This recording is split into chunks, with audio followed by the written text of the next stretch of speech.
Jack Mercer stared at the ceiling of his basement workshop at 2:17 a.m., listening to his wife's key fumble in the front door lock. Again. The third time this week, Lily had stumbled home from what she called client dinners, reeking of expensive whiskey and cologne that definitely wasn't his. He'd been lying there for hours, surrounded by the tools of his trade, hammers, saws, levels that told him when things weren't straight, just like his marriage. The floorboards above creaked as Lily tried to tiptoe through their house, the same house he'd built with his own hands 12 years ago when they were still pretending to be happy. Back when she still laughed at his jokes instead of rolling her eyes at his blue-collar humor. Jack pulled himself up from his workbench and climbed the stairs. Lily stood in their kitchen, swaying slightly, her designer dress wrinkled and her lipstick smeared.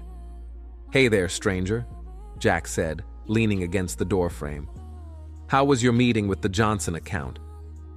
You know, the one that supposedly ran until 2 in the morning?" Lily's eyes darted away from his. "It was complicated. We had to discuss the campaign strategy over drinks. You wouldn't understand the creative process." "Right. The creative process." Jack stepped closer, catching a whiff of expensive cologne mixed with her perfume. "Funny thing about that cologne you're wearing, I could swear I've smelled it before, on someone else." Her face went pale. "I don't know what you're talking about." "Sure you do, Lily. So tell me, is Evan Brooks worth all this?" She froze completely, her wine glass slipping from her fingers and shattering on the kitchen tiles. "I thought so," Jack said quietly. "Go take your shower. We'll talk in the morning." As the bathroom door slammed upstairs, Jack swept up the broken glass, each shard catching the light like tiny mirrors, reflecting back 12 years of marriage. When he heard the shower running, he walked over to where Lily had dropped her purse. Her phone was right on top, no password, because she'd always trusted him completely. The irony wasn't lost on him. Jack swiped through her messages until he found what he was looking for. A hidden chat thread labeled E with messages that made his stomach turn. Photos he definitely hadn't taken. Plans for weekend getaways he definitely wasn't invited to. And at the bottom, a message from earlier that evening. "Can't wait to start our new life together." Jack will never see it coming. Jack set the phone down carefully and walked back to his basement workshop. He sat at his workbench and opened his laptop, his fingers moving across the keyboard with the same precision he used to measure twice and cut once. Time to do some research on Evan Brooks. The next morning, Lily emerged from their bedroom looking like she'd spent the night in a blender. Jack was already dressed for work, sitting at the kitchen table with his coffee and laptop. "Morning, sunshine," he said without looking up. "Sleep well?" "Jack, about last night." "Don't worry about it. I figured it out." He closed his laptop and stood up. "I'm heading to the site early today. Big inspection with the city. You remember what those are like? Making sure everything's built to code, no shortcuts, everything above board?" The color drained from her face again. "Good. Let her think about that metaphor all day."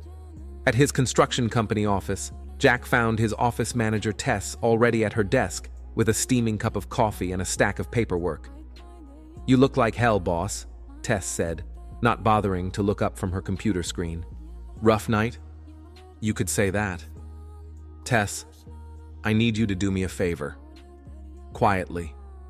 Now she looked up, her sharp brown eyes studying his face. "What kind of favor?" "The kind where you don't ask questions and I owe you a very expensive Christmas bonus." Tess leaned back in her chair. "I'm listening." "I need you to transfer our joint accounts to individual accounts. Just mine. And I need you to change all the passwords on our business systems. Today." "Jack, what's going on?" "Let's just say I'm taking your advice about keeping business and personal separate." Tess had been with his company for 8 years. She'd seen him build it from a 2-man operation to a 30-employee firm that handled half the commercial construction in their part of Maine. She'd also seen Lily gradually transform from a supportive wife into someone who treated Jack's success as her personal ATM. Consider it done, Tess said. Anything else? Yeah. Call Pete and tell him to meet me at the Blue Lantern tonight. And ask Old Man Duffy if he wants to join us. I might need some of his old police connections.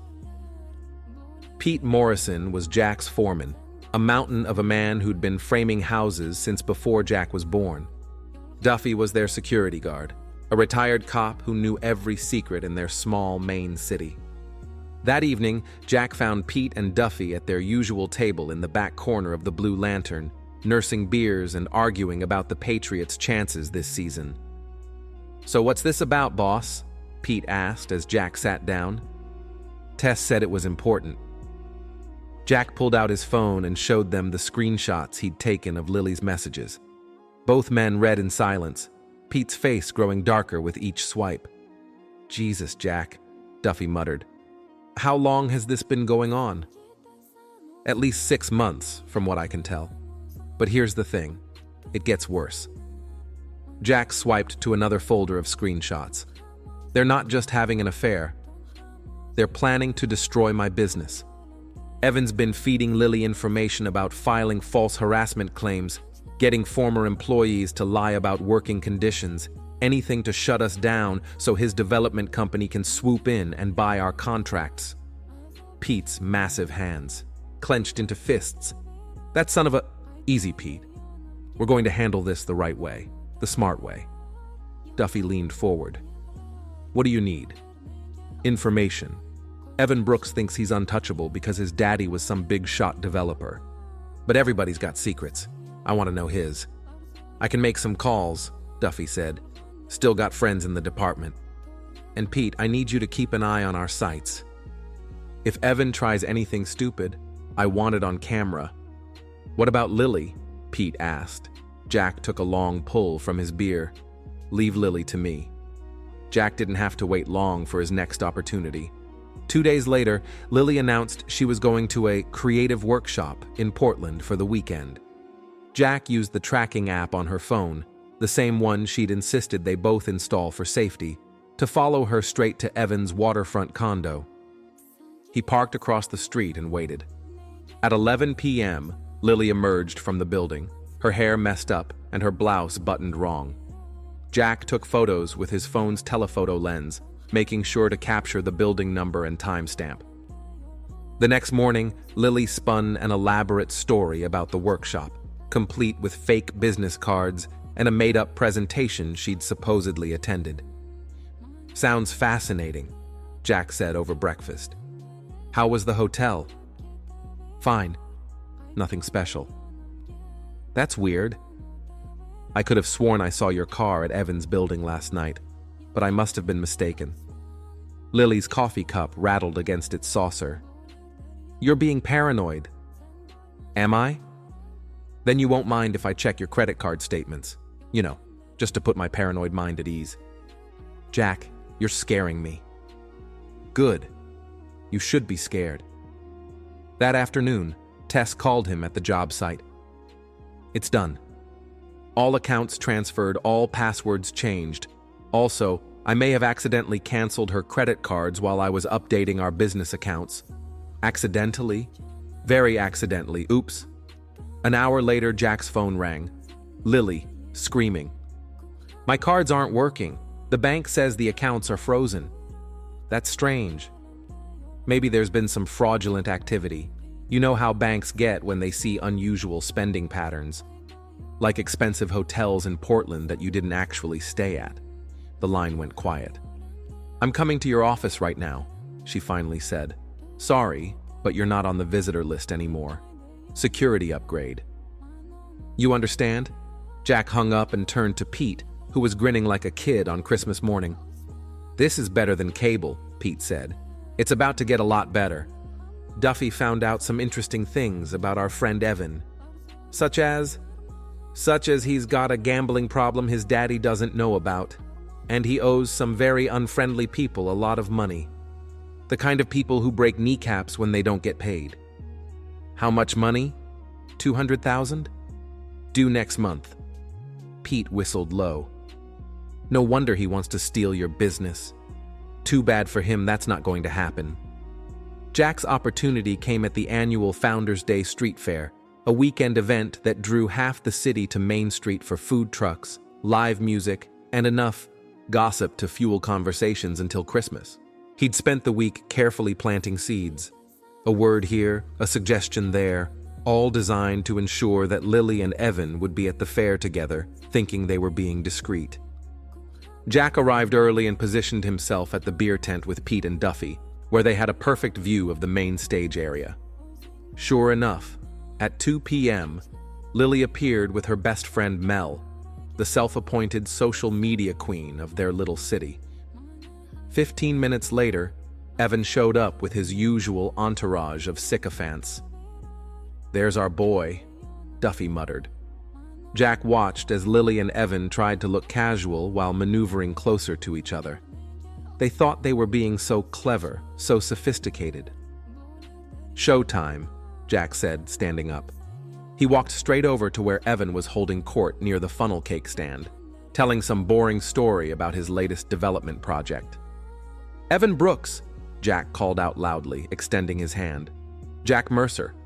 I don't think we've been properly introduced."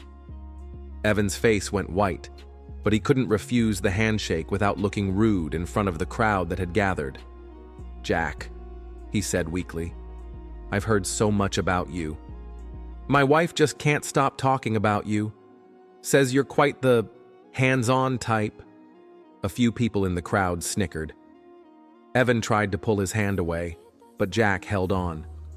"In fact, she was just telling me how much she enjoys your private consultations. Very thorough, she says." "I don't know what you're talking about," Evan stammered. "Sure you do. Here, let me show you something." Jack pulled out his phone with his free hand and swiped to the photos he'd taken outside Evan's condo. He held the screen up just long enough for Evan and several bystanders to see clearly. Funny thing about smartphones these days: GPS tracking, timestamps, high-resolution cameras. Technology is amazing, don't you think? Evan jerked his hand away and stepped back. "You're crazy." "Maybe. But I'm not the one sleeping with another man's wife while planning to destroy his business."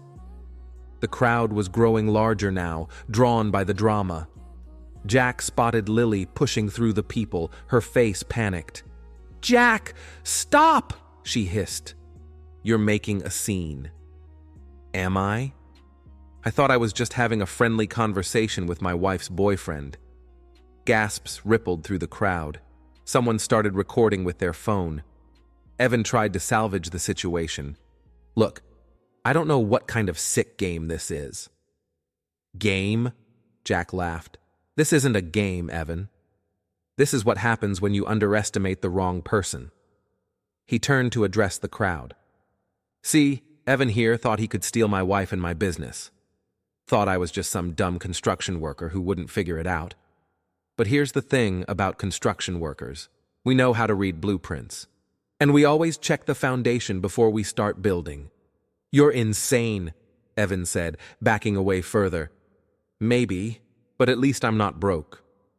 Jack pulled out another piece of paper, a printout of Evan's gambling debts that Duffy had obtained through his police contacts. "Did you tell Lily about the 200 grand you owe to those nice gentlemen from Boston? The ones who've been calling your office every day this week?" Evan's face went from white to green. The crowd murmured louder. "Or maybe you were planning to use my business to pay them off. Steal my contracts, liquidate my assets, solve all your problems at once. Very efficient." "I don't have to listen to this," Evan said, turning to leave. "No, you don't." "But they do." Jack pointed to a group of 3 men in expensive suits who had just arrived at the fair. They were scanning the crowd like they were looking for someone specific. Evan saw them and froze. "Looks like your creditors decided to enjoy the festival," Jack said cheerfully. "Small world, isn't it?" Evan pushed through the crowd and ran. Actually ran, like a scared rabbit. The 3 men in suits followed him. Jack turned to Lily, who stood frozen in shock. "Don't worry, sweetheart. I'm sure he'll call you once he gets his kneecaps sorted out." The crowd erupted in laughter and applause. Someone shouted, "Way to go, Jack!" Mel grabbed Lily's arm and tried to pull her away, but Jack wasn't finished. "Oh, Mel, I almost forgot. You might want to check your cloud storage. I think some of your videos got accidentally shared." Mel's face went white as her phone started buzzing with notifications. The private videos she'd been taking of Lily and Evan for her social media gossip were suddenly very public. "You bastard," Lily whispered. "No, sweetheart. I'm just a guy who got tired of being played for a fool." Jack walked away, leaving his wife and her best friend standing in the middle of the crowd as phones flashed and people whispered. Pete and Duffy were waiting for him at the beer tent, both grinning. "That was beautiful, boss," Pete said. "Absolutely beautiful." "We're not done yet," Jack said. "Not even close." The fallout from the street fair was swift and brutal. By Monday morning, the videos and photos had spread throughout their small city like wildfire.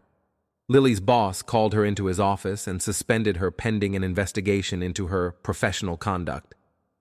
Evan's development company issued a statement distancing themselves from his personal issues, but Jack wasn't satisfied. Not yet. He'd spent 12 years building a life with someone who'd been planning to destroy him. Humiliation at a street fair wasn't enough. He wanted complete and total victory. Tuesday night, Jack got his chance. Pete called him at home. "Boss, you need to get down to the site. Now. We got a problem." Jack arrived at his construction site to find Pete and Duffy waiting by the security trailer. "What's going on?" "Your friend Evan decided to pay us a visit," Duffy said. "About an hour ago, Pete and I were doing our evening rounds when we saw someone messing with the equipment." "Where is he now?" "Locked in the storage container. We figured you'd want to talk to him first before we called the cops." Jack walked over to the storage container and knocked on the metal door. "Evan, you in there? Let me out of here. This is kidnapping. Actually, it's citizen's arrest. You were trespassing on private property and attempting to vandalize expensive equipment. We have it all on camera." Jack nodded to Pete, who unlocked the container. Evan stumbled out, his expensive clothes dirty and his face streaked with sweat. "You can't do this to me," Evan said. "I already did. But here's the thing, Evan. I'm going to give you a choice. You can deal with me, or you can deal with them." Jack pointed to the parking area, where the 3 men in suits from the street fair were leaning against a black sedan. "They've been looking for you. Something about missed payments and broken promises. I told them where to find you.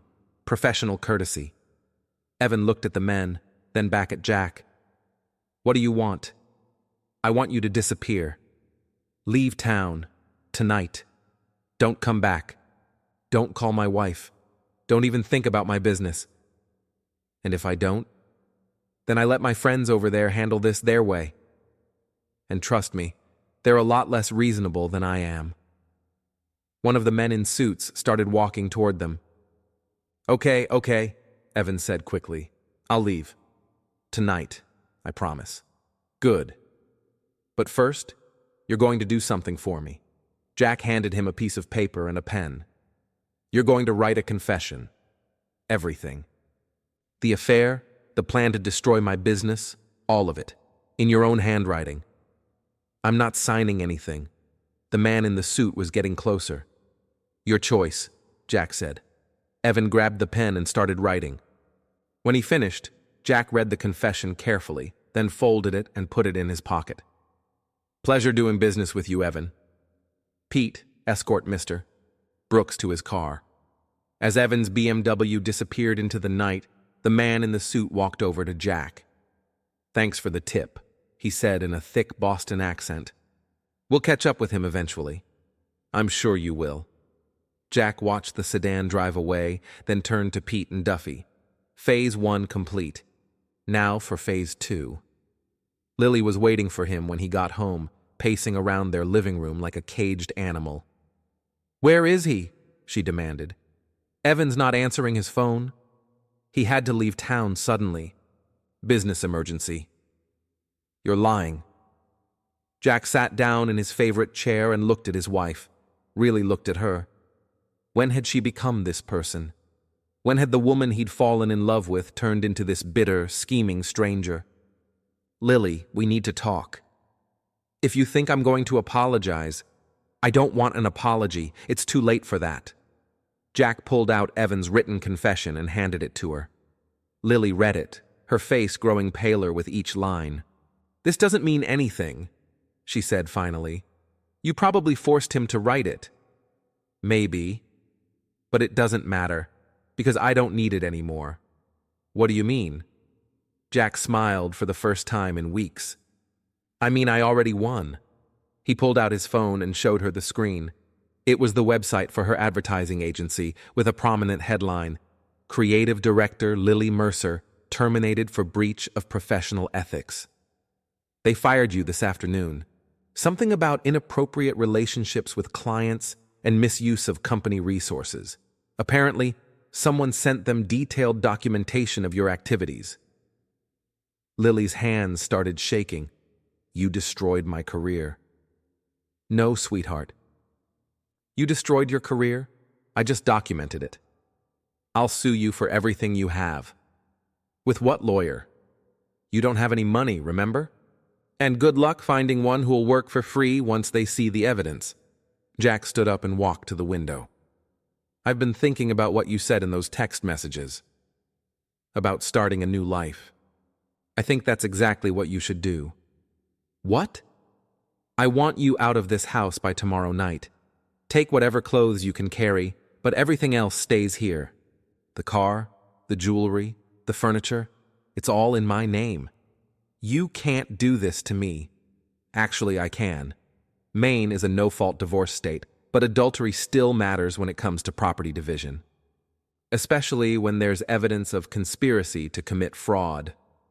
Lily sank into the couch, the reality of her situation finally hitting her. Where am I supposed to go? That's not my problem anymore. Maybe Mel will let you crash on her couch. Oh wait, I forgot. Nobody's talking to Mel anymore either. Something about those videos she was taking. Jack walked toward the stairs, then stopped and turned back. You know what the funny thing is, Lily? You always said I was too nice, too trusting, too willing to let people walk all over me. You were right, but you made one crucial mistake. What's that? You assumed I'd stay that way forever. Jack went upstairs and packed a bag. He'd stay at Pete's place for a few days while Lily moved out. When he came back down, she was still sitting on the couch, staring at Evan's confession. 12 years, she said, without looking up. 12 years of marriage, and this is how it ends. Jack paused at the front door. No, Lily. This is how it ends. He pulled out his phone and showed her one final screenshot. It was a social media post that had been shared hundreds of times throughout their city. A compilation of photos and videos from the street fair, Mel's leaked recordings, and Evan's panicked flight from his creditors, all set to music with the caption, When Karma Comes to Maine. You're going to be famous, Jack said. Just not the way you planned. He walked out of the house he'd built with his own hands, leaving behind 12 years of marriage and a woman who'd forgotten that even the nicest people have limits. 3 days later, Jack returned to find the house empty, except for a note on the kitchen counter. I hope you're happy now. Jack crumpled up the note and threw it in the trash. Then he opened his laptop and started planning renovations for his workshop. He had a lot of work to do, and for the first time in years, he was looking forward to building something new. 6 months later, Jack was having a beer at the Blue Lantern when Tess walked in with a newspaper. You might want to see this, she said, sliding the paper across the table. The headline read, Former local developer arrested in Boston on fraud charges. Below it was a photo of Evan Brooks in handcuffs, being led away by federal agents. Turns out your friend Evan was running more than just a gambling operation, Tess said. Wire fraud, tax evasion, money laundering. He's looking at 10 to 15 years. Jack read the article carefully. There was no mention of Lily, but a sidebar story caught his attention. Local woman dies in single-car accident. His blood ran cold as he read the details. Lily had been driving late at night on a rural road outside Portland when her car went off the road and hit a tree. The police report mentioned alcohol was involved. Jesus, Jack whispered. You okay, boss? Pete asked. Jack folded the newspaper and set it aside. He felt empty. Not sad, not happy, just empty. Yeah, he said finally. I'm okay. But as he walked home that night, Jack couldn't shake the feeling that his victory had come at a price he hadn't expected to pay. He'd wanted revenge, and he'd gotten it. Complete and total. Maybe too complete. The next morning, Jack woke up in his rebuilt workshop, surrounded by new tools and half-finished projects. Sunlight streamed through the windows he'd installed himself, casting long shadows across the workbench where he'd planned his wife's destruction. He made coffee and sat at his laptop reading the news and checking his business emails.